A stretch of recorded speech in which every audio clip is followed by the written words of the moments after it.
So tell us how 2016 was. Well, what had happened, to some extent, a lot of times people learn what's going to happen from broadcast media. And they will find broadcast media will, for the most part, set the tone. They don't necessarily pick the winners, but they can set the tone and influence the winners.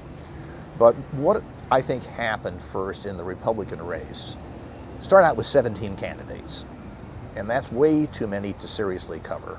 And so what happens, and I had shown this in a couple of my previous books, the broadcast media have, for the most part, internalized the framework that Theodore White used in The Making of the President in 1960. But that Pulitzer Prize-winning book was more or less an overview of John Kennedy running for president. John Kennedy was a central figure, and everything was presented as a challenge to Kennedy. Kennedy has to overcome Hubert Humphrey in the first primary, he has to overcome the convention, he has to overcome Nixon, and he has to overcome his Catholic religion, and on and on and on like that. And he overcame them, therefore he's qualified. And for the most part, that was what happened in the Republican race. It became the story of Donald Trump. And out of 17 candidates, he seemed to emerge out of the group a little bit in the head in the polls, probably because he was well known as a celebrity, although his standing in the polls, 20% wasn't very good, but he was the front runner, so he was dubbed the front runner, and he was the anchor for coverage. But Trump got more national television coverage than all of the other 16 Republicans combined. And that creates a sense to viewers of credibility. So that's the first thing. And then the other problem is that with Hillary Clinton, I think they just had a fascination with personal problems. I think this email thing was overdone. We heard our story, we know what it was about, but it just didn't seem to stop.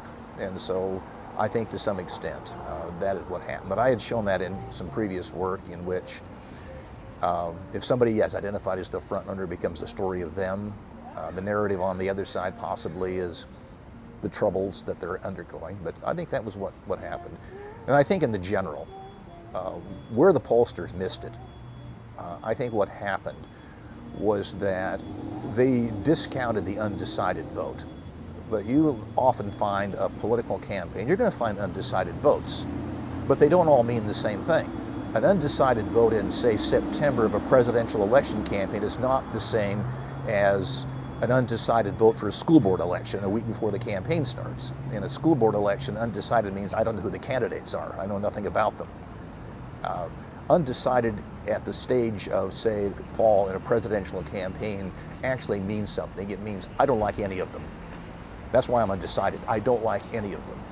And what my profession of political science has found is that when people don't like any of them, they ultimately drop to their second criteria, which is political party. And eventually what I think happened was that Donald Trump was not liked by a large number of Republicans. But I think eventually they came behind him. And I would call them the business Republicans.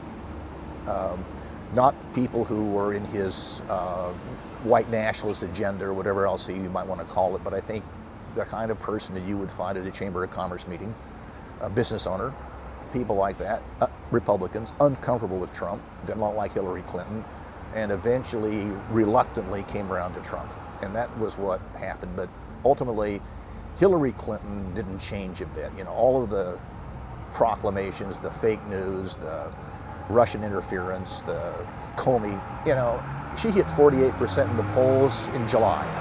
And she stayed at 48% in the polls, fluctuating around margins of error, but she did not change at all. There was no movement toward her. So ultimately what happened is that there was movement toward Trump, 46%, he actually finished behind her, but it was mostly what I would call traditional business Republicans reluctantly voting for him. And I think that's what happened. And I think that to me explains the outcome.